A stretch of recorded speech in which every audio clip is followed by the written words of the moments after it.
Andy, I thought we were supposed to be in Alberta the other weekend. Yeah, we were, but Why aren't we? well, we didn't make it. Stuff got busy in the shop. Just too much to do, too little time. I have made some progress on here in the past little while. Got my battery situation figured out.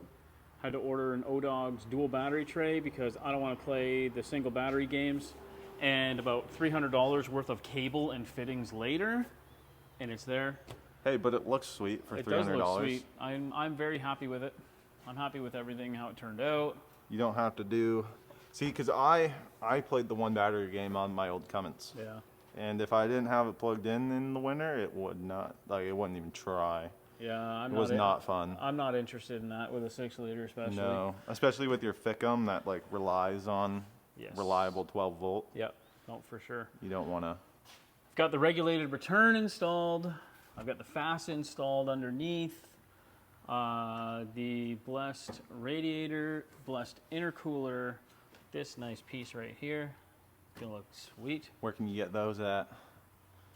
I'm not saying that right now because they're not up there. Oh yeah, that's right. They're But not. they will be up on our website because we just ordered a bunch of stuff from Blessed, and we will be selling it in Canada.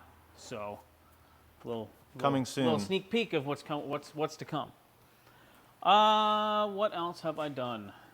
Power-driven boot kit. Yeah, we got Those the are PDD, really nice. Got the PDD These boots on just to kind of where things are. Like, who makes another boot that's like nice? They're nice boots. Like, They are nice. super nice. So Fit nice. yeah, got the batteries hooked up. So now when you key on, it actually makes like injector noises. Yeah, you see, we still need brakes. We have our brake parts here. Pads, rotors, axle seals. The pads are blue. Yeah, that's pretty sweet. I'm hoping we don't need calipers as well because I don't want to spend any more money on the brakes than I have to. And this was already enough money. But went with the dealer because they were actually like $200 cheaper than Napa. It makes no sense. Like, Whatever. how's this dealership better than Napa? I don't know, but whatever. Yeah, it's coming along. It's coming along. It's just... We're hoping to hoping- make a show this year. Yeah, we're hoping to make a show this year. I don't know which one. But Ideally, I would like it going in the next couple weeks because we got trucks outside that need to go on this hoist as well. it's taking up room and it needs to be done. We also Yes. need another vehicle. You Yeah, need another vehicle. I also need another vehicle, but We love the Yukon, but she's hurting. it's getting there. It's getting there. I'd like to get it driving so then it's actually a vehicle and not just somewhere for my kids to play. Yeah. Oh, yeah. I think, did we figure out where the ratchet shifter was going? No. No? But listen, go up front.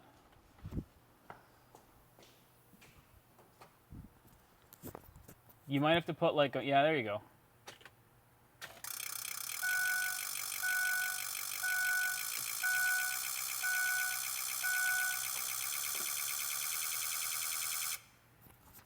I don't know. I hope they can hear that, but Listen to that snap. it's beautiful. Those beautiful holders injectors. Oh, yeah. Holders premiums. Yep. Not just holders. No. We I'm went thinking with of maybe hooking the FAS up to one of these these switches in here. Really? Yeah. I don't know. We'll see. For what sake? No real sake, just because Just cause? the switch is there and I can feel like I'm driving a race car or something. That would be pretty sick. That would be pretty sweet. But if you forget to turn it on and go to start the truck, that can damage the injectors. So. Yeah. But if you label it, you put a big sticker on it. Fuel pump. And again, if my What else? kids, Did you want to do something else to a switch, or was it just the FAS? I think it was just the FAS. I remember you saying you wanted to hook something up to a But- switch, but I don't know. I just want to use the switches. I mean, I would want to use switches if I had switches. I kind of just want to use them for something. And then it needs a windshield because apparently this one's cracked. Yeah, no, it's seen its fair share of fun. So one thing I was kind of worried about is like, how am I going to know where to mount the secondary charger? But with the kit from Black Tie Race Fab, It only goes like one place. It only reached so far. So Have we it actually reaches explained where what it this went. kit is? No, I haven't. It's pretty sweet. So I was kind of dreading having to drill a hole in my oil pan and weld a bung into it. Yeah. So then I was listening to a Power Driven Diesel podcast, and they had a guy named John Shirato on there from Black Tie Race Fab. And he sells 6-liter parts to twin turbo them. So he's got this drain and feed kit. The feed line's already on. It's pretty sweet too. It goes from like the oil cooler housing up and around to feed the turbo and goes into another flange. But he has this kit. He put it together. He sells it. It has a glow plug block off. So like a dummy glow plug. Yeah. You thread that into the glow plug hole. And then this goes into where the harness would go and feeds back into the upper valve cover. That's really, really smart. Yeah, it's And you It's don't lose stinking sweet. any of your heat from that one glow plug. It'll start No. normally every time. Apparently, it'll start normally every time. So yeah, this threads into here. This nice O-ring instead of a paper gasket goes onto the drain of the turbo. And just like that, Goes you've into got a there. drain. Just like that.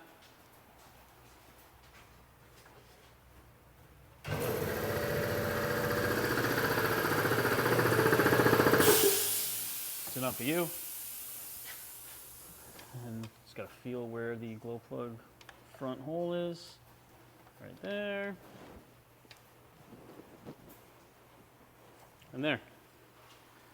Now you know where The your bottom turbo's of the gonna sit. turbo will sit somewhere in here. So now I Which- know where the center section is going to be. It makes sense because the bracket comes Yeah. like off here right to there. So Yep. that would make sense. So yeah, there's been some progress on it, but not as much as I would have liked to make it to Alberta. So what's our next steps here then? Next steps is I want to get the brakes on, and then that'll actually be done. I have to tidy up the wiring underneath, like the harness and everything for the old transmission. Yeah. I want to just wrap that up or something. I was thinking of cutting it off and like blunt cutting everything with shrink tube, but if there's ever like an electrical problem, or if I ever want to like put another 5R110 or something in it, you Put never something. know. Yeah. You Then never it's know. nice to have it there, not chopped away, chopped up. Yeah. Yeah. Then nothing can short out, nothing can do weird things. Yeah. And then we have to mount the turbo, put the bumper back on, obviously. I need a transmission dipstick tube because the factory one won't work. We're about this close to getting it started. It's about 60% done. Well, technically, to get it started, I just got to put fuel in it, put the glow plugs in and harnesses, and then it should start. Yeah. It's going to be the piping that's going to be Yeah, all the custom fab that we've got to do, and Yeah. just making everything work yeah, is really like making sure that our cable here for that works, that it's not like getting wrapped up in anything, and yeah. where it's going to go through the firewall into the cab. Yep. And then that's the top flange for the top of the turbo here, which gets this threaded into it. Vibrant. Yeah, it's not the cheapest kit, like not the cheapest route to go, but No, look at it. Everything's gonna work. Everything's gonna seal up. it'll be great. What It'll be tuning are we? What tuning are we using here? I got PDD tuning through HP Tuners. Beautiful. So that's going to put us at what? Right around 800 horse? Yeah, that's what I'm hoping. Hoping.